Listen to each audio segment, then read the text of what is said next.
This episode of Hanging My Tree is about George Ernest Sharman, born 1799, and his wife Mary Ann Sharman, born 1809, my fourth great-grandparents and the great-grandparents of Laura Lang, who married Cecil. George is pictured here with some of his family, but I'm not sure whether or not his wife Mary is one of the people pictured. George and Mary were the first of my Sharman direct descendants to come to Australia, Tasmania to be exact, back in the day when Tasmania was called Demans Land. George was born 1799 at Yaxley, Huntingdonshire, England. He was baptised on the 3rd of June 1798 at St Peter's Church, Yaxley. Mary was born on the 26th of July 1809 at Ramsey, Huntingdonshire. In the 1800s, Huntingdonshire was a small region in England known for agricultural land and its historical significance. It was founded by the Anglo-Saxons and Danes, and in its early days was a key outpost for Danish riders.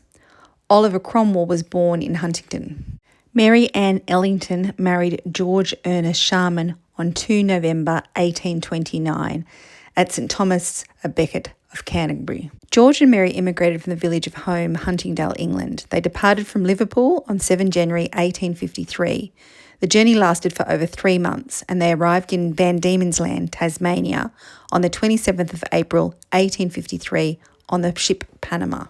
Their eldest daughter, Elizabeth Weston Sharman, and her husband John Hawley arrived in Tasmania on the Northumberland on 9 February 1853. According to a document on Ancestry, the Sharmans owned a farm in Huntingdale, though they could not afford to stay there as there were too many mouths to feed. Immigration to Van Diemen's Land or Tasmania in the 1850s shifted from convict transport, which ended in 1853, to settler migration. The end of convict transportation prompted the government to actively promote free assisted immigration to increase the population and workforce. Unassisted passengers paid their own way. Assisted passengers were subsidised or paid for by an immigration scheme. To combat the loss of labour to the Victorian goldfields, Van Diemen's Land offered a bounty system which subsidised the passage of skilled workers, agricultural labourers, and single female domestic servants.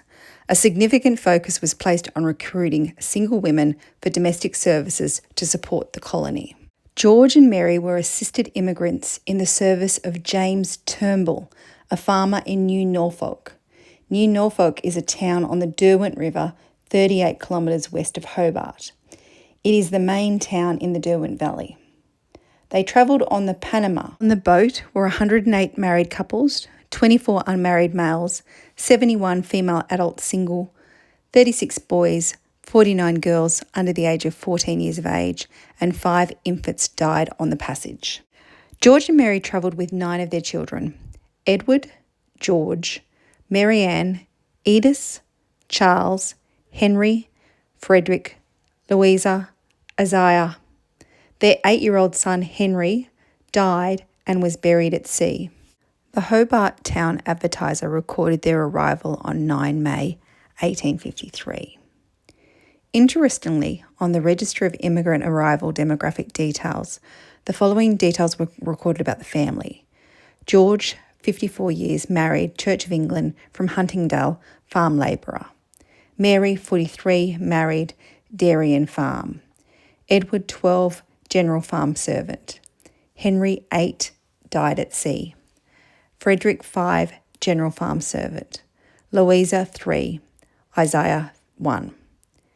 Mary Ann, 18, housemaid and needlework, general servant. Edith, 16, country service, general servant. Charles James, 15, farm labourer. George, 21, milkman. The records show that George and Mary were paid 8 shillings per week with a cow, grass and half an acre of potato ground. Mary Ann was employed as a general servant for 12 a year. Edith and Charles were not paid for their work as general servants, and George was a milkman, paid 18 for 6 months. The bounty scheme paid for migrants' passage for suitable migrants in return for 2 years working for an employer. In the 1860s, to keep migrants in the colony, the government allowed them to have small grants of land, mostly in the north of Tasmania. It is difficult to follow the path of Mary and George once they reached Tasmania. Part of this difficulty is that there were so many Sharmans living in Tasmania, and also because the families used the same given names for their children. Additionally, a number of Sharmans had been transported to Tasmania, Van Demans Land, as convicts, including Benjamin Sharman, Elizabeth Sharman, Frederick Sharman, James Sharman, Robert Sharman, and William Sharman, although there is no evidence so far that any of these convicts were related to Mary and George. I could find no record of George being granted any land. We do know that Mary and George moved from New Norfolk, near Hobart, where they were originally sponsored to work for James Turnbull, to Dunlorian, which is closer to Launceston in the north of Tasmania. It is unclear when they moved, but George and Mary's descendants populated, lived and worked in Tasmania, particularly in the north. George died on 24 April 1867 at age 70 years. His death record stated that he was a farmer, that he died of a disease of the heart. His son George was the informant, and he lived at Dunlorian at that time. We know from the Directory of Tasmania at the time of his death that both George and his son George lived at Dunlorian. Mary remarried on the 17th of May 1869 to John Davis in Kentishbering, Sheffield, Tasmania, at the home of Ernest Sharman, in the rites of the Baptist Church. The witnesses were Edith and Anne Sharman. Mary died on 25 November 1891 in Sheffield. She was recorded as a butcher's wife. So why are George and Mary so important? The family were said to have populated the entire northeast of Tasmania. There is an article in the Daily Telegraph Launceston on the 13th of September 1921 that talks about Blackmore. There does not appear to be an area in Tasmania called Blackmore now. A book, Where is Tasmania? A compilation of place names and their history, suggests that Blackmore was the district that surrounds Blackmore Head slightly east of Elizabethtown. The Bass Highway and the Rubicon River on the eastern side, the western side, the boundary was the Western Railway line. Elizabethtown is a small community 10 kilometres north of Deloraine, very close to Dunlorian, the place where George died. The article says, Blackmore is perhaps most noted for its large families, prolific blackberry crops, succulent spuds and fishermen. There was a saying in vogue here some 30 years ago that should one meet a resident whose identity was not known to him and address that person by the name of Sharman, he would be about right every time. Certainly, for many years, Blackmore had been closely identified with that well-known name. Of the 4 brothers who settled here in the early days, the youngest, namely Mr. F. Sharman, alone survives Messrs. George, Charles and Edward, having passed away some years ago. Many members of their large family have left for fresh fields and pastures new. There is still evidence of the hardships that the original settlers had to contend with, as some of the back farms, after having been worked for 30 to 40 years, are still without suitable outlets to the main road, and produce has to be hauled through slush, glue pots, as a standing disgrace to both the government and the landlords alike. Amongst the farmers who now occupy their late father's home is Mr. Sharman.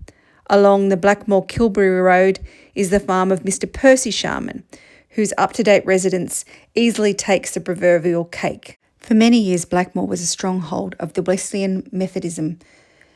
Messrs. F. Sharman and Walker, with their respective families, being all staunch supporters and forming a small congregation in themselves.